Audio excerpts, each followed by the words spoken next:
बे समाव मोनसे गोनां रादाब मिसाइल गाग्लोबनायनि उनाव भारतआ दायो पाकिस्तानखौ दैयाव गब'होनानै फोजोबस्रांगोन।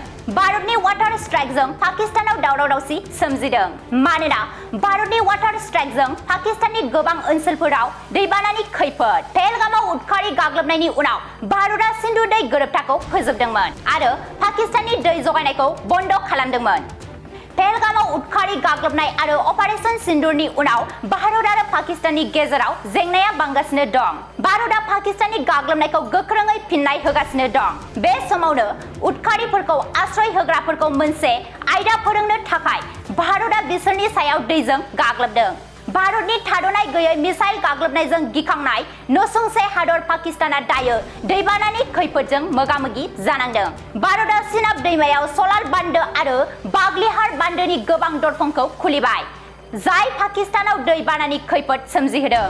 बेनि सिगाङाव 22 एप्रिलाव पहलगाम उदखारि गाग्लोबनायनि उनाव भारतआ पाकिस्तान थांनाय दैखौ होबथानो थाखाय बे बान्दोफोरखौ बन्द खालामदोंमोन। बान्दोनि दरखंखौ खेवनायजों पाकिस्ताननि गाहाय ओनसोलफोराव दैबाना लोमसावगोन। सिनाब दैमायाव थानाय सलाल बान्दोनि गोबां दरखंफोरखौ खेवनाय जादों। बे समावनो रामबनआव बाग्लिहार दै मोब्लिब गोहो मावथांखि बान्दोनि दरखंखौबो खेवनाय जादों। बेनि जाहोनाव दैनि बोहैनाया गोख्रै बांदों, जाय पाकिस्ताननि गोबां ओनसोलफोराव दैबानानि खैफोद सोमजिहोदों।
এটা ভাল ঘোষণা বঙাইগাঁও মেডিটেক এলাইট হেল্থ ইনষ্টিটিউটৰ 2025 আৰু 26 বছৰৰ DMLT laboratory technician, X-ray and imaging technician, ECG technician, pharmacy assistant, dental hygienist, emergency technician আৰু নাৰ্ছিং কেয়াৰ এছিষ্টেণ্ট কোৰ্চৰ নামভৰ্তি কৰাটো এতিয়া চলি আছে।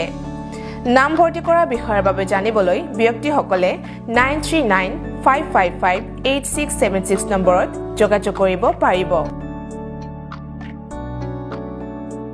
मोनसे गोजोनथाव फोसावथाय बङाइगाव मेडिटेक एलाइट हेल्थ इन्स्टिट्यूटआव इंराजि बोसोर 2025-26 मायथाइनि थाखाय DMLT laboratory technician, X-ray and imaging technician, ECG technician, pharmacy assistant, dental hygienist, emergency technician आरो नार्सिं केयार एसिस्टेंट कोर्सनि मुं थिसननाया सोलिगासिनो दङ।